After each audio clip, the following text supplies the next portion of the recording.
나라의 국가대표 자랑거리인 손흥민 선수를 다들 잘 아실 것입니다. 손흥민 선수 하면 무엇이 떠오르십니까? 물론 그의 화려한 개인기와 멋진 골 장면들이 떠오르기도 하지만 많은 사람들은 또 다른 손흥민 선수를 기억하고 좋아합니다. 그것은 이 선수가 자신이 영웅이 될 수 있는, 다시 말해서 골을 넣을 수 있는 찬스가 올 때도 나보다 더 좋은 위치에 있는 다른 선수에게 욕심내지 않고 패스를 해주는 이타적인 플레이를 사람들이 손흥민 선수를 좋아하는 이유이기도 합니다.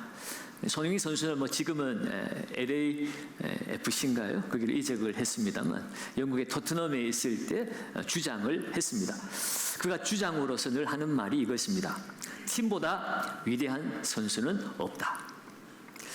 최고의 실력을 가졌음에도 불구하고 팀의 승리를 위해서 자신을 낮추는 그의 모습 앞에 많은 사람들이 감동을 받습니다. 이 원리는 운동 경기에만 적용되는 것이 아닙니다. 우리 교회 공동체 안에도 적용이 되어야 하지요. 우리 교회는 아닙니다만 때로 가끔 교회들 보면 내가 옳다, 내 방식이 맞다라고 자신의 생각에 사로잡혀서 자신의 생각을 관철시키려고 다투는 모습들을 보게 됩니다. 물론 그러한 모습이 자신의 열심과 헌신으로 이루어지는 일이기도 하지만, 그러나 아무리 좋은 것도 그 팀의 협력이 이루어지지 못한다면 오히려 그것은 그 공동체를 파괴하는 요소가 될 수 있습니다. 오늘 우리가 마주할 고린도 교회의 모습도 마찬가지였습니다. 고린도 교회의 모든 팀워크가 완전히 무너져 버렸습니다. 함께 뛰어야 할 그 경기장에서 나는 바울파다, 나는 아볼로파다 하며 각자 자기가 좋아하는 스타 플레이어를 앞장 세우고 팀을 갈라놓고 있었습니다. 이를 바라보는 사도 바울의 마음이 얼마나 아팠겠습니까? 그래서 오늘 사도 바울은 진정한 하나됨이 무엇인지, 그것이 어디에서부터 시작되어지는지를 우리에게 간절히 외치고 있습니다. 오늘 말씀을 통해서 우리 안에 있는 모든 이기적인 생각들을 내려놓고 진정한 하나됨이 어떤 것인지, 또 그리스도 안에서 어떻게 하나됨을 이룰 수 있는지 함께 은혜를 나누기를 원합니다. 오늘 보면 10절은 바울의 간절한 검면으로 시작합니다. 오늘 10절을 다시 한번 읽어보겠습니다. 형제들아, 내가 우리 주 예수 그리스도의 이름으로 너희를 권하노니 모두가 같은 말을 하고 너희 가운데 분쟁이 없이 같은 마음과 같은 뜻으로 온전히 합하라. 아멘. 바울은 지금 권면하는데 누구의 이름으로 권면합니까? 우리 주 예수 그리스도의 이름으로 너희를 권하노니. 여러분, 이 표현에는 엄청난 무게가 실려 있습니다. 지금 바울은 내 자신의 개인적인 의견을 말하는 것이 아님을 말하고 있죠. 교회의 주인이시여 머리이신 예수 그리스도의 권위로 너희에게 권한다라고 말합니다. 도대체 무엇을 이렇게 예수 그리스도의 이름으로 권해야만 하는 것이었을까요? 그것은 바로 너희가 모두 같은 말을 하고 같은 마음과 같은 뜻으로 온전히 합하여야 한다라고 말하는 겁니다. 여기서 이 합하다라고 하는 헬라어의 의미는 찢어진 그물을 수선하거나 부서진 뼈를 맞출 때 사용하는 단어입니다. 지금 고린도 교회가 마치 부서진 뼈처럼 또 아무로 쓸모없는 찢어진 그물처럼 되어 있는 상태라는 것입니다. 분열로 인해서 그야말로 심각한 위기에 처해져 있음을 말씀하고 있는 것입니다. 도대체 무엇이 이토록 고린도 교회를 사명을 감당하지 못할 정도로 철저히 부서지고 찢어지게 만들었을까?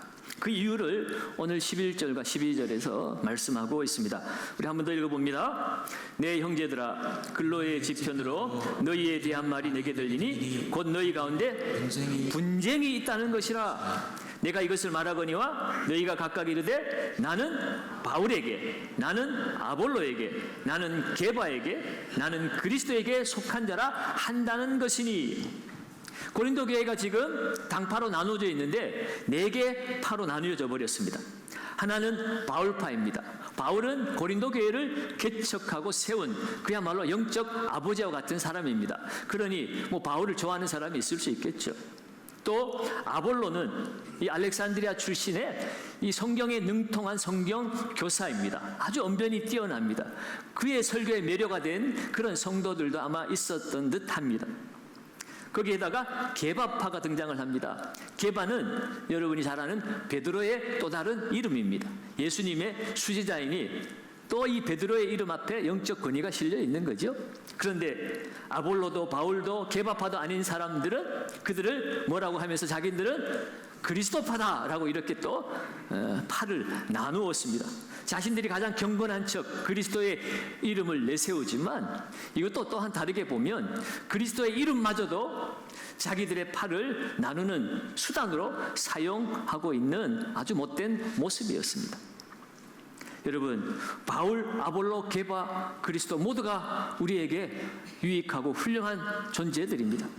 문제는 이들이 이 이름을 예수의 이름보다 더 높여버린 데 있습니다. 이러한 모습이 오늘 우리 가운데는 있지는 않은지 모르겠습니다. 세상은 여전히 진보와 보수라는 이름으로, 좌파와 우파라는 이름으로 서로를 가르고 판단합니다. 그런데 더 가슴 아픈 것은 세상의 그 날선 구호들이 어느새 교회 안으로까지 스며들어 왔습니다. 같은 믿음을 고백하는 형제 자매를 정치적 이념의 잣대로 서로 의심하고 밀어낸다는데 문제가 있습니다. 저 사람은 너무 보수적이야. 저 사람은 사상이 진보야. 마치 고린도 교회 성도들이 바울과 아볼로라는 사람의 이름을 그리스도보다 더 앞세웠던 것처럼 우리도 모르는 사이에 진보나 보수라는 이념의 이름표를 그리스도인의 정체성보다 더 중요하게 여기고 있더라는 것입니다. 영국의 신학자 톰 라이트라는 분이 이 고린도 전서에 대한 주석을 하면서 교회 안에 분열의 핵심이 무엇인가를 얘기하는데 그것은 복음의 핵심인 그리스도 예수보다도 다른 것에 소속감이나 더 큰 충성을 바칠 때에 분열이 시작된다는 것입니다. 예수 외에 다른 것에 더 큰 소속감이나 충성을 가지는 것이 분열의 시작이라는 거예요. 고린도 교회 성도들이 그러했습니다. 복음의 핵심이신 예수 그리스도를 바라보는 대신 복음을 전하는 사람에게 집중을 한 것이 오늘 고린도 교회가 깨어지는 원인이라는 것입니다. 오늘날 우리도 그리스도보다 세상의 정치적 이념에 더 집중하고 있지는 않습니까? 그 결과 우리도 같은 마음, 같은 뜻이라는 교회의 본질을 놓쳐버리고 서로를 향해 나를 세우는 비극에 빠지게 된 것은 아닌지 모르겠습니다.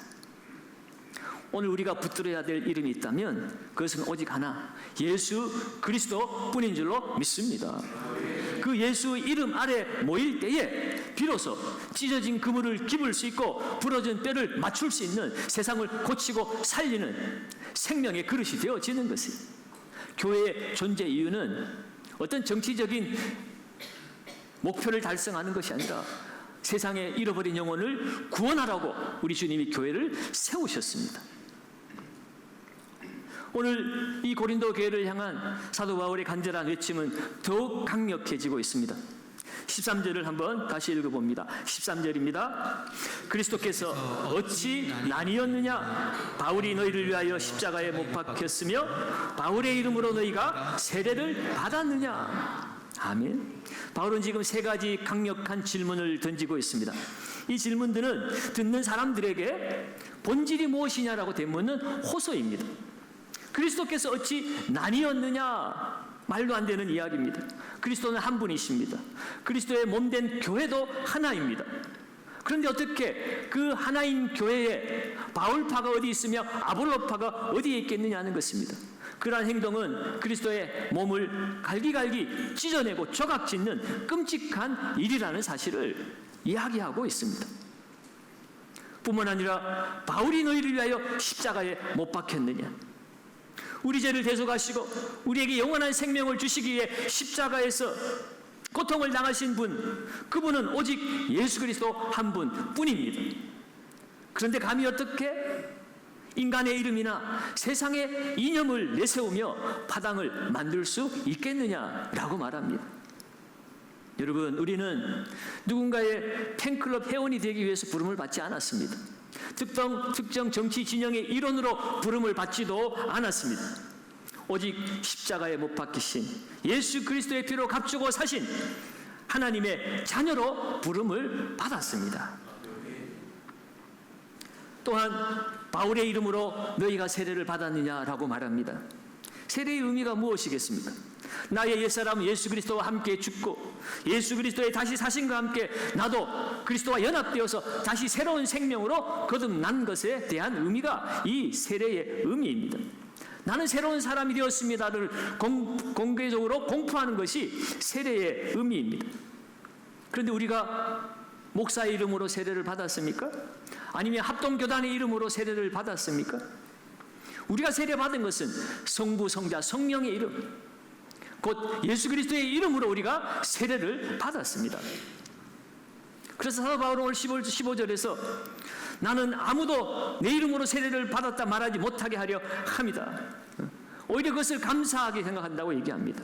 내가 몇 명 세례 주지 않은 것이 오히려 감사하다는 거예요.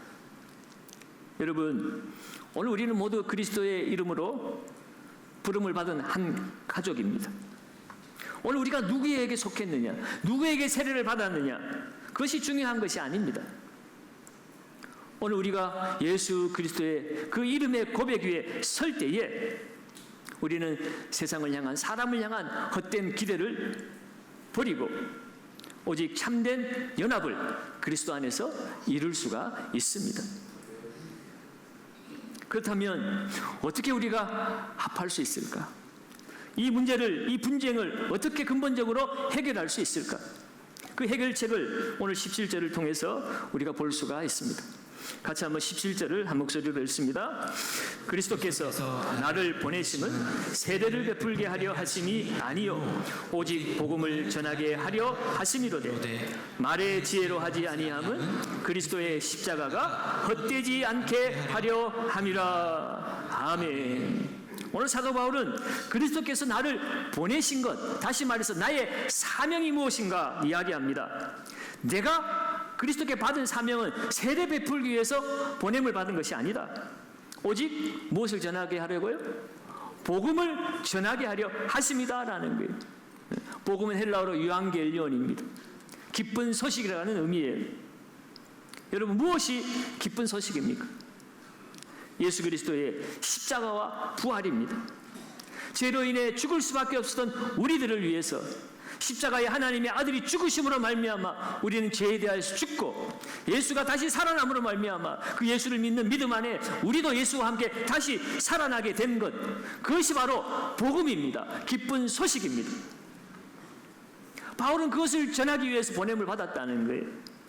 그런데 바울이 그 복음을 어떻게 전했다고 이야기합니까?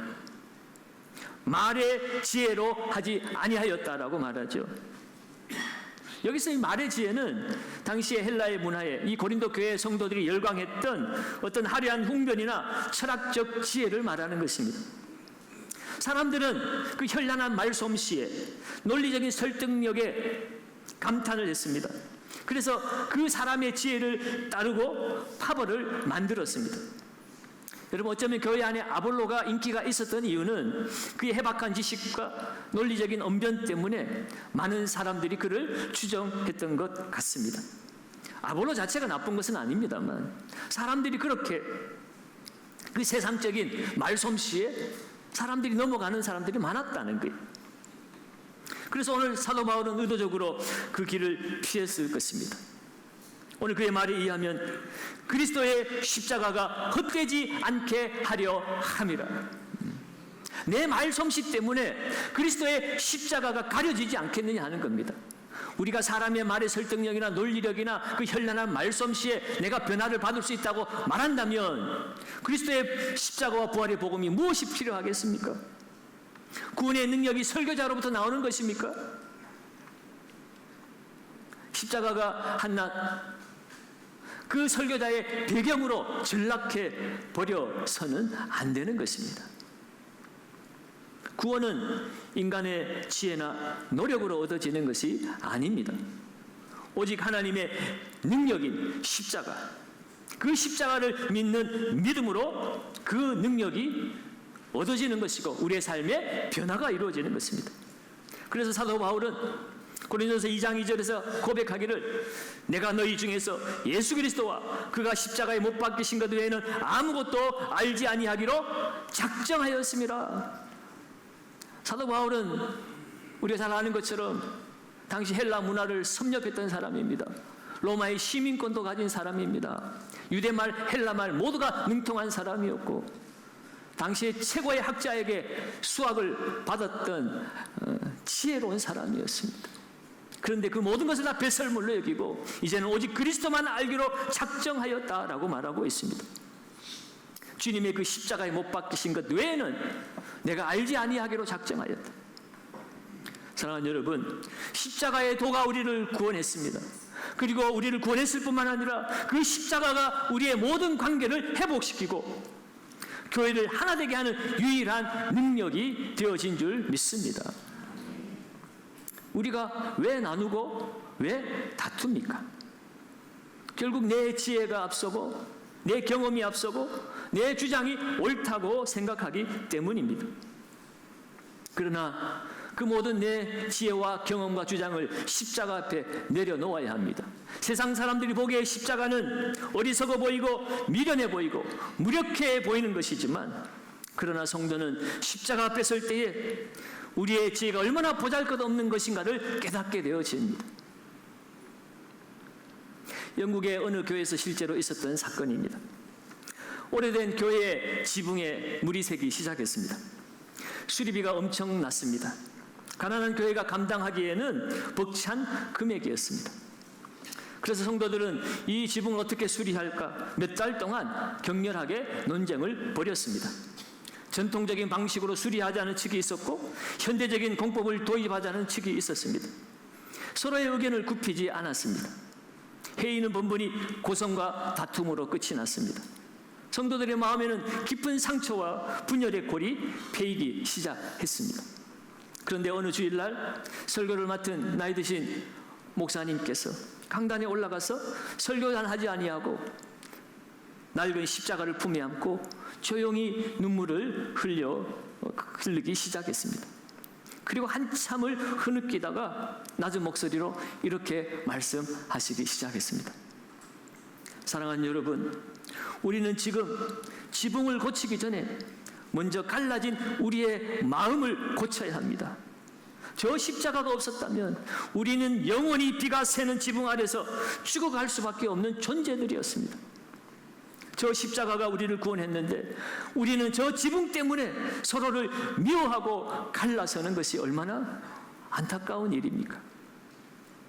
그렇게 설교를 하자 그 설교를 듣고 있던 성도들이 서로 눈물을 흘리면서 부둥켜 안고 용서를 구하기 시작했습니다.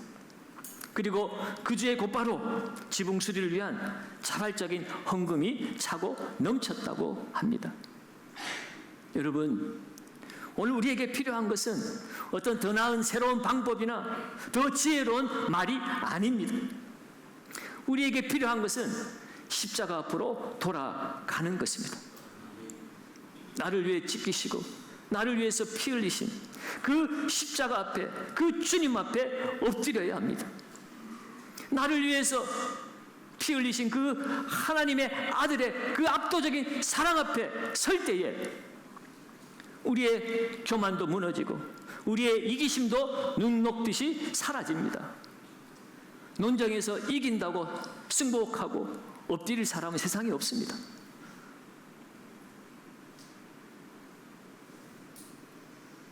이제는 우리는 그리스도의 십자가 아래서 우리의 생각과 주장을 내려놓아야 합니다.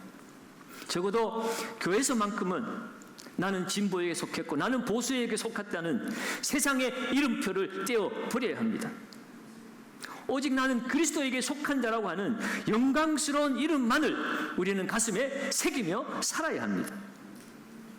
더 이상 내 옆에 앉은 형제 자매를 정치적 이념의 색안경을 끼고 바라보지 말아야 합니다. 예수 그리스도의 피로 함께 값주고 사신 존귀한 하나님의 자녀라는 이름밖에 오늘 우리 안에서는 남지 않아야 합니다. 십자가만이 우리의 자랑이고 능력인 줄 믿습니다. 그 십자가 아래에서 한 마음과 한 뜻으로 온전히 합하시기를 바랍니다. 분열이 아닌 연합을 선택하시고 갈등이 아닌 화해를 시도하는 우리 성도들이 되시기를 바랍니다. 그리하여 십자가 아래서 복음을 위해 함께 걷는 교회, 세상이 감당할 수 없는 사랑의 공동체가 되어서 진정한 협력이 무엇인지, 진정한 팀워크가 무엇인지, 함께 승리하는 삶이 무엇인지 이 세상과 교회에 보여줄 수 있는 우리 영산교회 모든 성도들 되시기를 예수님의 이름으로 축원합니다.